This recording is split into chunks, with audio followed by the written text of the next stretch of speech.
Gwalior crime branch ने किराए के मकान में नकली नोट छापने वाले गिरोह को पकड़ा है।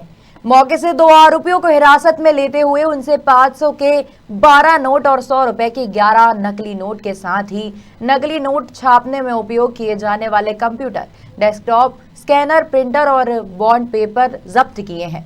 जानकारी के अनुसार लोकायुक्त पुलिस ने property tax inspector Gopal Saxena को रिश्वत लेते हुए पकड़ा है। आरोपी मकान नामांतरण के एवज में रिटायर्ड डीएसपी से 2000 रुपए ले रहा था। लोकायुक्त पुलिस ने नगर निगम के लूटपुरा क्षेत्रीय कार्यालय में आरोपी को रंगे हाथ गिरफ्तार किया है। रिटायर्ड डीएसपी भगवान दास पंथ से मकान नामांतरण के एवज में 3000 की रिश्वत की मांग की थी, लेकिन फरियादी स्वयं वरिष्ठ कार्यालय पहुंचा और अधिकारियों से मिलकर उसने अपना नामांतरण बनवा लिया, जिसके बाद अधिकारियों ने कहा कि आपको इसके दस्तावेज क्षेत्रीय कार्यालय क्रमांक 3 से प्राप्त होंगे। जिसके बाद फरियादी क्षेत्रीय कार्यालय क्रमांक 3 पहुंचा और उसने कर संग्राहक से मकान नामांतरण का दस्तावेज मांगा, तो नामांतरण का दस्तावेज देने के एवज में रिश्वत मांगी। फिलहाल लोकायुक्त पुलिस ने दोनों आरोपियों को गिरफ्तार कर पूछताछ में जुट गई है। पुलिस अधीक्षक ग्वालियर से अमित सांगी सर को इस बारे में सूचना मिली थी कि कुछ 2 लड़के हैं जो कहीं मकान लेके रह रहे हैं और वो नकली नोट चला रहे हैं मार्केट में। इस तरह की जब सूचना जो मिली तो क्राइम ब्रांच की टीम को लगाया गया। क्राइम ब्रांच ने लगातार इसको फॉलो करते हुए इस न्यूज़ को कंफर्म करने के लिए कुछ इनपुट्स डेवलप किए गए और उसमें फिर एक कृष्णा कॉलोनी में जो एक मकान आइडेंटिफाइड हुआ, वहाँ पर ये कमरा किराए से लेकर रह रहे थे, जबकि रहने वाले ये मूलतः पुरानी छावनी में थाटीपुर क्षेत्र के हैं, लेकिन ये कृष्णा कॉलोनी में कमरा किराए से लेकर रह रहे थे, वहीं नोट बनाने का काम कर रहे थे। और क्राइम ब्रांच थाना माधवगंज की संयुक्त कार्रवाई करते हुए 12 नोट 500 के मिले हैं और 11 नोट 100 के नोट मिले हैं। और वहाँ पर जो सामग्री है, डेस्कटॉप है, प्रिंटर है, स्कैनर है, यूपीएस है, कीबोर्ड है, ये सारी चीज़ें मिली हैं, जिनको कि जब्त कर माधवगंज में वैधानिक कार्रवाई की गई है। इसमें एफआईआर रजिस्टर की जाकर इनको आज माननीय न्यायालय में पेश किया जाएगा।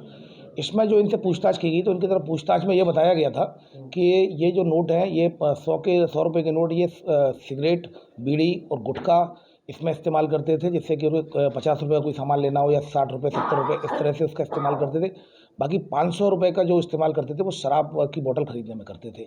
अभी फ़िलहाल इनसे और पूछताछ की जाकर इनके बारे में पता लगाया जाएगा। अभी फ़िलहाल इन्होंने प्रारंभिक पूछताछ में ये बताया कि एक दिन के लिए वो 3-4 हज़ार रुपये के नोट निकालते थे और उनको खर्च करने के बाद अगले दिन फिर वैसा ही काम करते थे। अब इनकी बात में कितनी सत्यता है, पीआर पर लिया जाकर इनसे और विस्तृत पूछताछ की जाएगी। कहीं ऐसा तो नहीं है कि दूसरे जिलों में और कहीं बाहर भी ये नोट चला रहे हैं। कितने दिनों से कर रहे थे? अभी फिलहाल उनके द्वारा जो बताया गया है लगभग 4 महीने का बताया गया है, लेकिन अब वेरिफिकेशन अभी उसका किया जा रहा है मकान मालिक से भी कि ये कब से इन्होंने कमरा किराए से लिया है, इन सारी चीज़ों का और टेक्निकल डाटा भी कलेक्ट किया जा रहा है। तो टेक्निकल डाटा के आधार पर इसमें आगे विस्तृत कार्रवाई सुनिश्चित की जाएगी। कहाँ सीखा था, कैसे क्या बताया कुछ? जैसा कि इन्होंने जो यूट्यूब पर इस तरह के जो नकली नोट की जो इन्होंने चला यूट्यूब से ही सीखा था। उनके द्वारा बताया गया कि यूट्यूब पर इन्होंने गूगल पर सर्च करके यूट्यूब पर सर्च करके किस तरीके से नकली नोट के जो पहले गैंग पकड़े गए हैं वो किस तरह से बनाते थे, तो फिर इनके द्वारा वो प्रक्रिया फॉलो की गई। तो ये यूट्यूब से ही इन्होंने सीखा था, ऐसा इनके द्वारा बताया गया। अभी फ़िलहाल ये दोनों ही पढ़े लिखे नहीं हैं, दोनों बहुत ज़्यादा पढ़े लिखे नहीं हैं, लेकिन चूँकि इनमें यूट्यूब से और इनसे जो सोशल मीडिया के माध्यम से इनके द्वारा ये कहीं न कहीं से इन्फॉर्मेशन ली जाकर और इन्होंने ये प्रयास किया, जिसमें शुरुआत में वो सफल रहे तो इनकी हिम्मत बढ़ती चली गई। अभी फ़िलहाल इसमें और पूछताछ करने के बाद ही और स्थिति स्पष्ट